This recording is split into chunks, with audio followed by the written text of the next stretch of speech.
Hi there, this is Billy Earl here with Lower Shore Politics. You can find us on YouTube at Lower Shore Politics as well as here at home on PAC 14.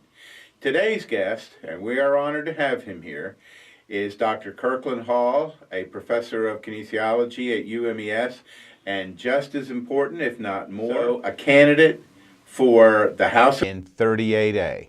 Doctor, thank you so much for coming in today. Tell me how the campaign is going. First, thank you so much for inviting me. It has been an experience, probably one which I will never forget. I'm just humbled, delighted at the support that I've been getting, individuals that have been calling, the invitations I've been getting to speak. I've been all through basically Worcester County. Now I'm making my appearances in Somerset County. It's just been a delight. I'm just happy to be a part of it. Absolutely. The feedback, and there's a significant amount of it that I'm getting, is how grateful and how happy the progressive community in Salisbury and Wycomico and Somerset and Worcester are to have a man of your ilk who can represent the Eastern Shore in a different way than it has been represented before. What are your thoughts on this? Well, one thing, I've been following Eastern Shore politics for a long time. And one of the things that I have noticed, and if you read all historical accounts, we are referred to as a land in which time has forgotten. And there's a reason for that. We've got to be more outspoken. We've got to be more assertive. We've got to be more aware of the facts and issues that impact all people on the Lower Eastern Shore, and not just issues that confront just a few. We have a bevy of issues, a bevy of problems that people are experiencing. And it's important to look at those issues from the bottom all the way to the top, not take away from those who are successful, but also bring those from the bottom, helping them have some hope and dreams that they can be successful one day. Well, there's a lot of things that need to change on the Eastern Shore. Of that, I am certain. As a single House of Delegate member, you can have influence there far beyond what a single person who's not elected to office can have. When people are talking to you about things that are on their minds, what kind of things are you hearing? Well, first of all, one of the most important things, I think, in any profession is to be a good listener. And one of the things I've found out, especially talking to young people, they claim that people my age, 60 and above, do not listen to the young people. We're only concerned with issues that impact us. First, we're all concerned about retirement. We're all concerned about job security. We're all concerned about being able to hold on to our jobs during a certain periods of our life. But young people have dreams, and they have hopes. They aspire to do great things. And it's important for us to make sure that we smooth the roadway so that they can be successful in their endeavors. So there are a number of issues. Health care is a concern. Free tuition is concerned. And I'm amazingly surprised that a number of young people are concerned about the environment and how it's going to be when they become adults. And that's the most surprising issue. Yeah, I have a stepson who's in his early 30s. And I remember before he left the area, like many kids do, he was interested in, for instance, the wind project that was taking place in Ocean City. And he thought, well, that would be a great new career because that industry is going nowhere but up. But of course, that has fallen on hard times because somebody in Ocean City seems to think that people will not come to the beach if there is a speck on the sea line roughly the size of the width of a fingernail, and that will prevent them from going to the beach. I know it wouldn't with me, but young people seem to be saying, no, let's get those jobs. Let's be environmentally sensitive. Let's move ahead lockstep and things like that. And then people my age are saying, no, we don't want to do anything that we theoretically feel will hurt the tourist trade in Ocean City. It seems like very antiquated thinking. I think what I've found, and especially living in the county of Somerset, our motto is Simmer Edom, which means always the same. It means that nothing's going to change as long as those that have been in control for years remain in control. But if I don't see any problem with the wind turbines. I really don't see. I will continue going to the city. I will Right. take my family, because anything that we could use to provide jobs Yeah. for the young people. And that's an issue that I have so many concerns. Our young people leave here in droves because opportunities are not there. Yeah. And as a senior citizen, as a person running for the House of Delegates, we understand that there are wishes that young people have. And we've got to work with them. It's been vetted by most of the environmental agencies. They do not see any major issues with it. Now, if it was fracking, I would say something different. Yeah. But this is something that seems to be clean. It's clean energy. It provides jobs for our young people, opportunities for our young people, and also enhance our economic picture in the communities. Seems like a win-win, doesn't it? Definitely. Yeah. What else what else are they saying to you, for instance, about the chicken industry and the way that they build these, I guess, Henry Ford style assembly line chicken complexes? In the newspaper this morning, there's an article. I can't think of the young man's name, but I'm happy to say he's a graduate of U.S. Merrill Eastern Shore. Uh-huh. He and his family just won an award for how they have been working to preserve the environment through their particular small farm poultry industry. And I believe if the major companies would take the same initiative that this family take, I think the poultry industry would not be the problem that it is. I would say unequivocally, I oppose the CAFOs. Mm-hmm. I cannot deviate from that. I can't go back on that. It causes too many environmental problems.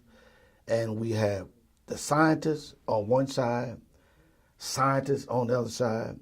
But the thing about it, those scientists on the environmental side are not getting any remuneration, not getting any funding. Right. This is research that they want to do to protect the environment.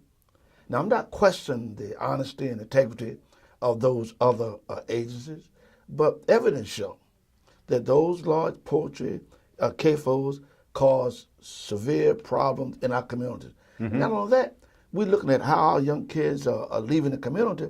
We have other families now that want to leave the community because they don't want to live adjacent to that. And here's another point.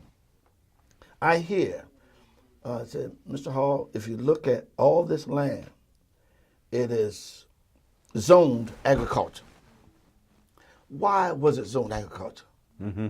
Because members of the farming industry were in charge during that particular era. Right. So therefore, they can protect their investment, which I don't have any quarrels with that. But times are changing. Land use is changing.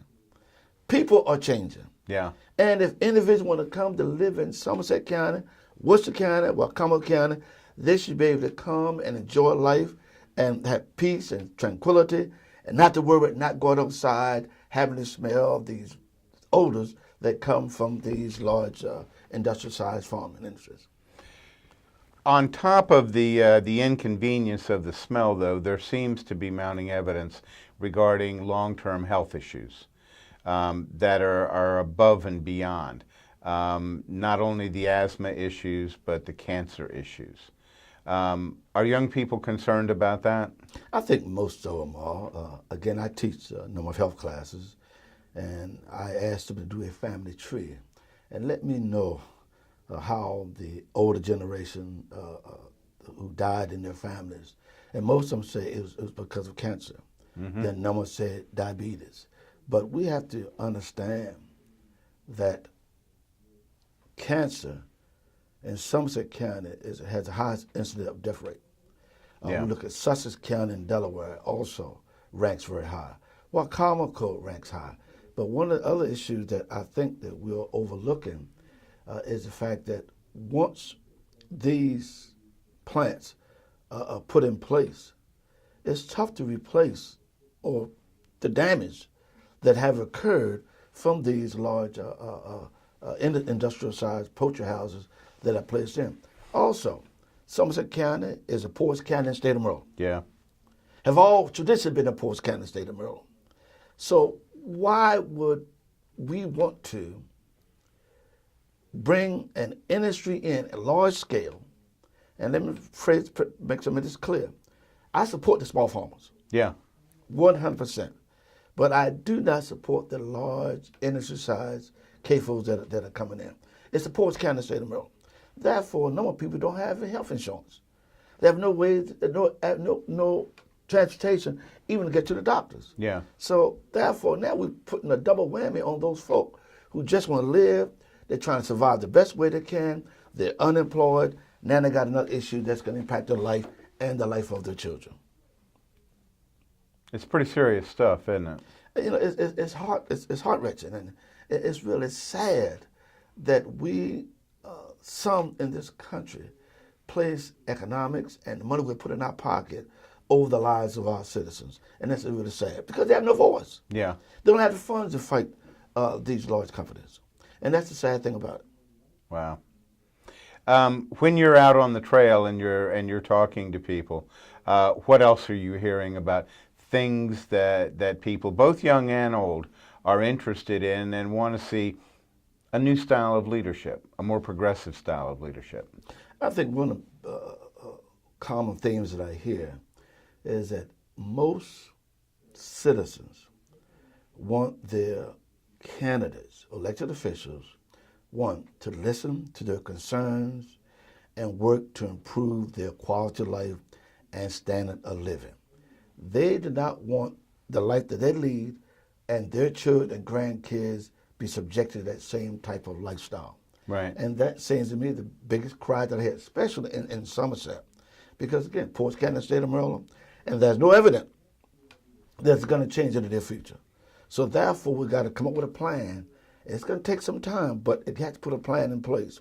And that plan has to start with our educational system, with our vocational education. And we've got to find areas that our young people can work, can get certification in, but get employed in our community. And that's where we have problems.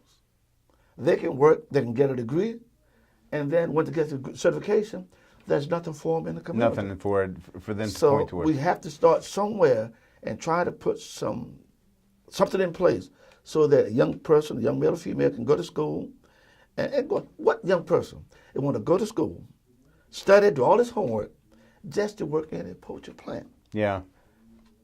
I mean, I got family members who are working there, not by choice, because that's the only position that they can find. And again, we are a society that as advanced as these United States of America is today. There are more opportunities that we could bring to the Lower Shore than what we have now. Okay. You know how in every political race there are always, I guess, mythologies or legends that are created about certain people and the work that they've done. And your list is unusually long. But one of the areas, and I'd like you just to kind of tell the story of how this occurred, was the tragic events in Somerset, the death of these children by a heating mechanism. As I understand it, you were kind of a lone voice in this, but not for long, because you made yourself heard. Tell us how that story goes. I want to clarify one thing. I have to give some credence and credit to Commissioner Craig Mathias. Mm-hmm. I was at work, and he called me and said, Brother Hall, there's a tragedy that occurred downtown Princess Anne. A family of seven children and the father have died. And the first thing went through my mind was a type of suicide. Okay. That the father may have lost control and took the lives of his children and then the lives of himself. That's the first thing, because of television. Yeah. But then when I arrived on the scene, I talked to the sheriff and the fire marshal and others were there, and they told me that they died from carbon monoxide poisoning. Right. In all honesty, I was dumbfounded in this day and age Yeah. how that could happen. And they asked me, did I want to go in and see the young children? And I said, no. I said, Miss Hall, it's like they sleep. You won't see any bruises on them. I said, no, I'd rather not see them that way. Yeah. And eventually, I watched them bring the bodies out of their house in body bags and throw them in the back of a van. And, you know, it was so sad to see from the biggest to the smallest child. And that night, as I sat home, my son went to school with one of them. And he said, Papa, why are you crying? And I said, you crying for Bree, one of the young girls he went to school with. And I said, son, it's sad. I said, let Daddy think just for a minute. And I appreciate you. So I thought about it. I said, let me call Commissioner Mathias. And then I called Senator Mathias. And I talked to him about it and asked him what steps could be taken. And he advised me to do some investigation, which I did. He made arrangements for me to meet with them Over Power, which we did, along with Craig Mathias. And we got some positive feedback from them Over Power. And of course, Delegate Sharice Sample Hughes also took up the fight. And it was just a tragedy that I hope that never occur again in any community. But we're thankful that the senators and the delegates all agreed that some steps, positive steps should be taken. And that is a carbon monoxide detector in all rental property. Right. And I think that would help.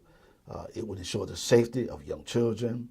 And again, even if a father or mother or grandfather made a mistake of placing a gas operated machine in the house, they would be protected because of that machine Right. would go off. And so we're happy that it turned out positive. And it's just one of the best things that I've ever had. I'll bet.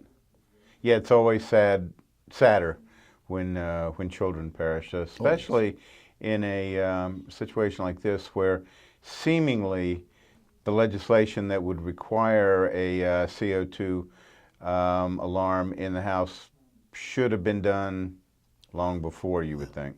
And again, one of the things we have to think about in this so-called leader, we've got to think progressively.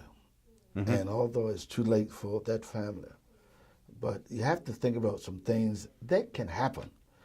For an example, we're looking at the tragedies or the incidents that happen at our athletic events in public schools. Right. That could escalate into something much more tragic than what has happened today. And I talked to the assistant superintendent at Worcester County, and I asked him what steps had the county taken Right. in the event, because the climate that we live in, someone might bring a gun to a basketball game or a football game, frustrated with something happened on the job or happened in the family, and their team loses, and then they lose it. And now we have gunshots and all types of things going on at an athletic event. Again, with young children and other people there. I said, what steps are they taking? It's gotten so bad now. And shamefully, again, we have to have metal detectors at all athletic events, which is a sad state of affairs. But, it is. But we have to look at the climate, happened in the public schools, look what happened at the post office years ago when how people go on postal, have to look at all these issues that's happening. We have to take steps to prevent it if we can protect lives. The transition that you're preparing to make from the world of academia and athletics to legislator, you're looking forward to it, I imagine. Well, one of the basically, unconsciously, I've been preparing for years. I teach a course called Contemporary Issues in kinesiology, exercise science, and sports. In that class, we talk about issues that impact the lives of the students, impact the lives of communities. Yeah. Once we find an issue, the class has to write a public policy. We look at why they're doing the research, prior research, what they think that could be implemented to ensure that the problem can be curtailed. And at the end, they write what they will recommend to any local official or to those in power. Okay. And throughout the years, I've had some great ones, even abuse in nursing homes, from police brutality, from teachers, disciplinary actions in public schools. And now we're doing one on whether or not teachers should carry guns in public schools. Right. And then so happened, the teacher in California, the gun went off in the school system. So, is more guns issue or is it education? Again, as we all talk about mental health, we got all types of issues we got to concern ourselves with. But I definitely don't think more guns is the issue. It doesn't seem like that's the. It seems like that's the answer only for the people who make and sell guns. Yes. And we were talking about the Second Amendment and our founding fathers. And I say all the time, and we talk about history in our class, I don't think the founding fathers ever thought there'd be AK-15s and those kind of guns that would impact our lives. They had the muskets and one shot. And I don't think, again, that they could envision that society would be like it is today with the abuse of using firearms. They're not used for protection. It's used to hurt people. And some students will coach, guns don't kill people. People don't kill people. No, it's guns do not kill people. People kill it's people. People kill people. Yes, but some. That's right. And the kids, how do we protect and prevent them from getting possession of guns? And that's the mystery, and that's the puzzle. Yeah, the Second Amendment is badly twisted to support this feeling that people should have guns that really have no use in hunting.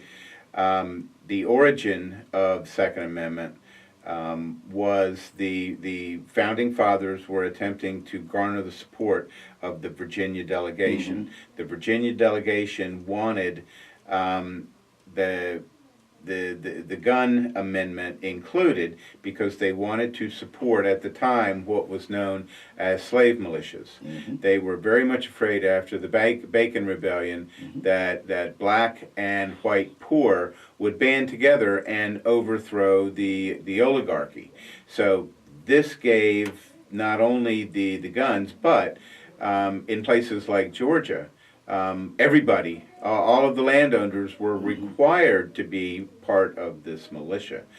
It is a far cry from what is served up by the NRA and their shills as to why we have a Second Amendment, what it means, and unfortunately, what they tend to use to support this is the Federalist Papers, which at the time was nothing more than propaganda to encourage people to sign on to the Constitution and the various amendments.